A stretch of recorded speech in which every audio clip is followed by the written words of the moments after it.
Well, still in the middle of this move, kind of camping. They're chopping wood, so I don't know. My mic is having problems, so you might overhear chopping wood in the background, so bear with me.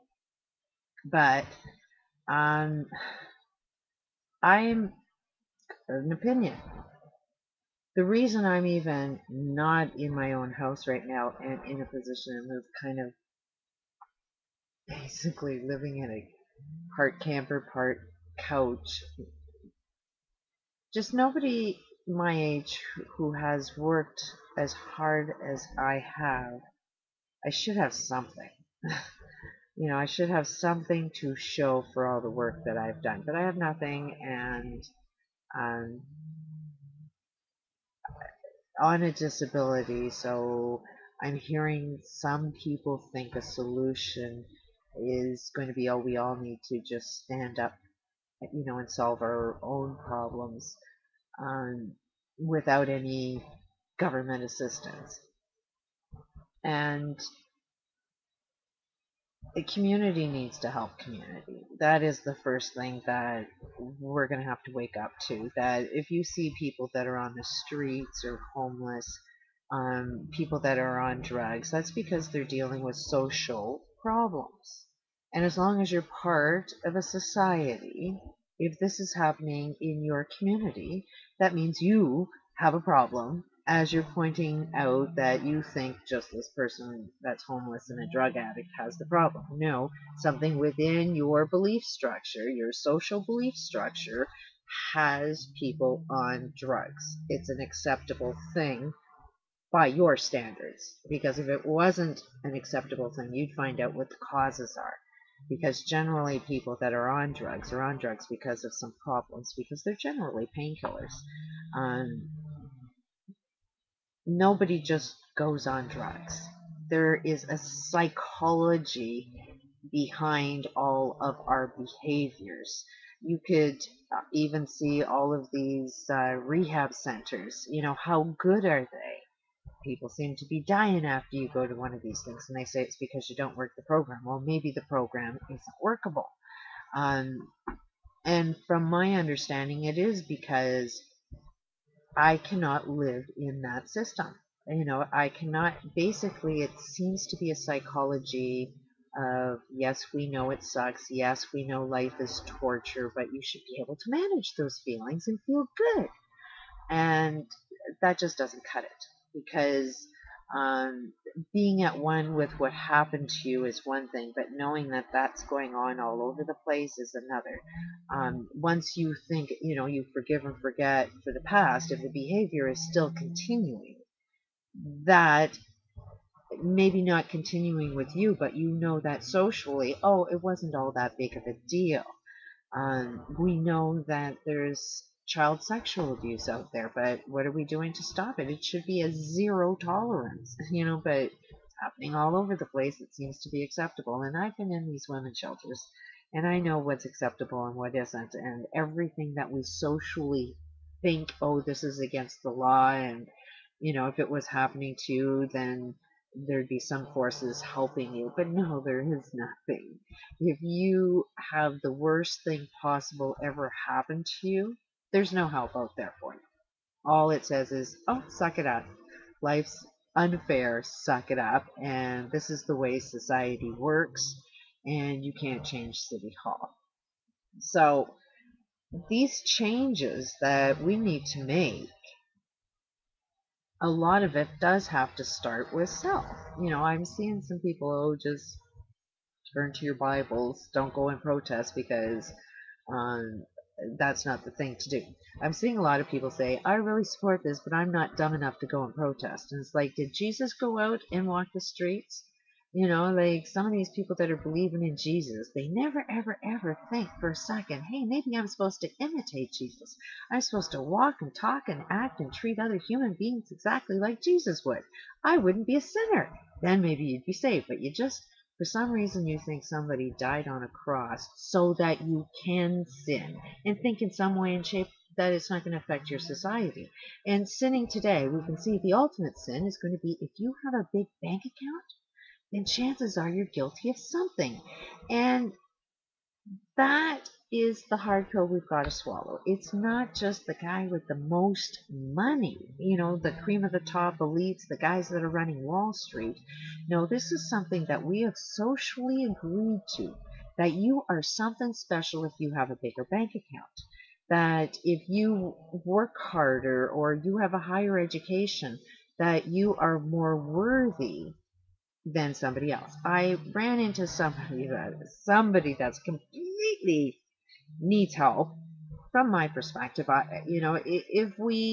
if the medical system is completely wrong and doesn't know how to diagnose a mental illness effectively because it's too mentally ill itself, um, I would say that this guy that I was talking to was completely insane. And he would judge me to be completely insane. So it's like, okay, one of us is insane as we're viewing and judging the other person's point of view. We're not quite understanding where we're coming from. I can understand where he's coming from. He thinks he got a good education. He's, the suit, and the suit is worth more money than the guy that's answering the phone or the secretary or, the schlep that's, doing all the work for him. He thinks because he's well educated, he's more deserving. And in that conversation, he's saying, why should somebody that's only going to put in 40 hours on hour work week when I put in an 80-hour work week, shouldn't I be entitled to more basically per hour? I would say if you're going to work twice as much, you're going to make twice as much if it's all equal and you all make so much money for an hour. But this guy wasn't talking like that. He was talking of, I am more deserving because I've dived into my career. And it's like, well, you shouldn't judge that because maybe this guy is a father and has a couple, 4 kids that he chooses to spend his off work time with family. He has a balanced life. And that is kind of important in life. But this guy's saying, well, then he should be not able to be deserving of equality because he doesn't meet this suit standard, work standard. And it's like, the guy is friggin' insane. He even brought up the point, like, I'm assuming it went there because I was a mother. And the comment was, well, if you choose to stay at home, and raise children, if you choose to be a parent, then you're not worthy of anything. You're just choosing to sit at home, were the words. And it's like, oh my God, this guy literally thinks that raising children is a matter of just sitting there. Clearly, his parents just were sitting there and didn't teach this guy any common sense, or they just, here, put in a book, memorize this, as long as you memorize this, you're going to be really, really smart. And he's read too many books that leads you down the garden path to thinking you're smart when you're totally insane. Because after all, it was a lot of highly educated people that created this global class. None of these people, did this without an education. So if you want to go to school and get an education, you're basically going to an institution to get as dumb as you possibly can. So it doesn't mean that you're qualified for a higher paycheck, especially if you're less qualified to do the job. There's a better chance that somebody off the street that has no education will do a better job because, thanks to the internet, if you want to learn anything about, let's say electronics or programming or anything, you can study and get to know anything you want to, and it's self-directed. So if you've got out of the box thinking and you want to see if anything's possible, you can explore other avenues where something in our traditional education system keeps you locked in a box. For example, hackers. They keep our technology as advanced as it is because as soon as you come up with something that's safe, there's a hacker that's going to prove to you it ain't as safe as you think it is. So there's always that outside thinking of the box that can get the job better. So I would pay somebody that doesn't have an education probably a lot more than anybody that's got a lot of education and needs to spend 80 hours on their job. I would say that they're a little insane, don't know how to balance their life. They're not going to think smart enough because they don't know how to balance their life. Their brain won't work effectively. Um, so you see where I'm going with this, that there's a definite psychology change that we need to make socially. Um, I will judge some people that I'm observing to say, well, really be careful with some of the famous people that you're going to talk to, because this is how you get infiltrators. You get starstruck by, oh, somebody's bringing in the media. But really look at what kind of things they stand for. One person that I'm kind of observing is Roseanne Barr. Um, not like, first of all, I think we're all good people. Okay, there's no bad guys, so no offense to anything I see that she's doing. But let's face it, she was best friend, saying she was an Obama supporter and looking pretty friendly, best friends with Oprah, who is got everybody into huge consumerism, and you're only special because you have something. Um, she really got us away from who we really are.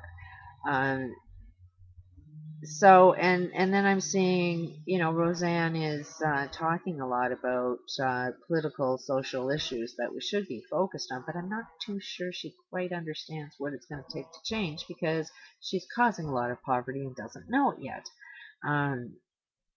By thinking you're going to grow nuts and just give people, free nuts, or, raise money and give people enough money to buy food, it's like that ain't going to solve anything.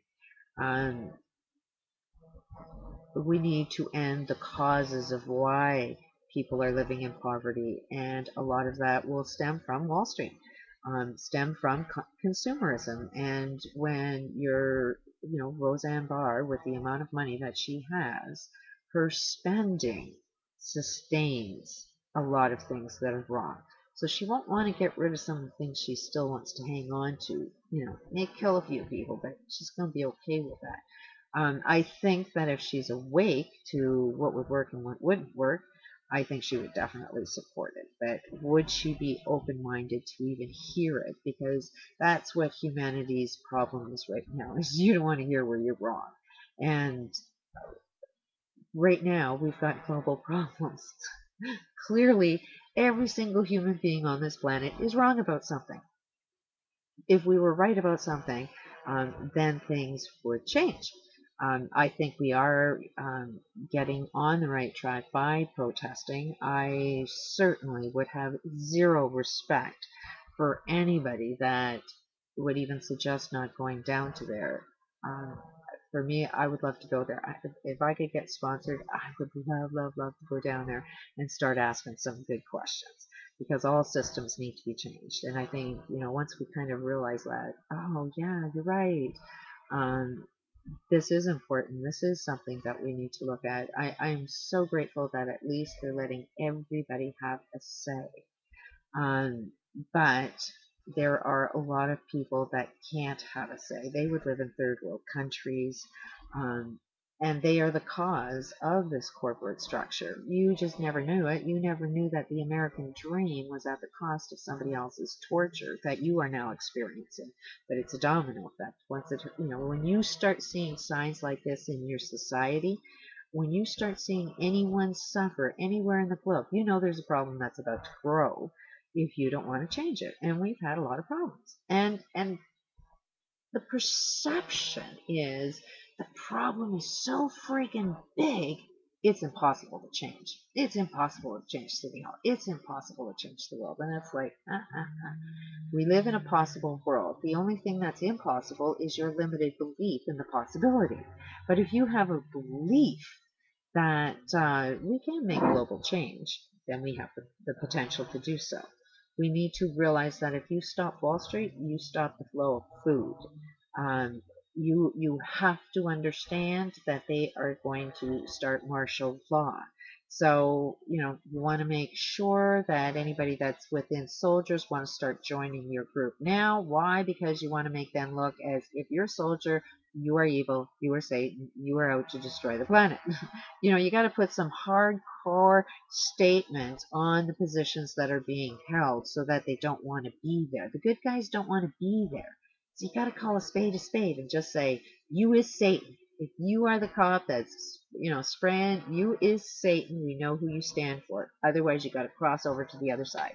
The money, the paycheck is not worth it. It's not going to last that long.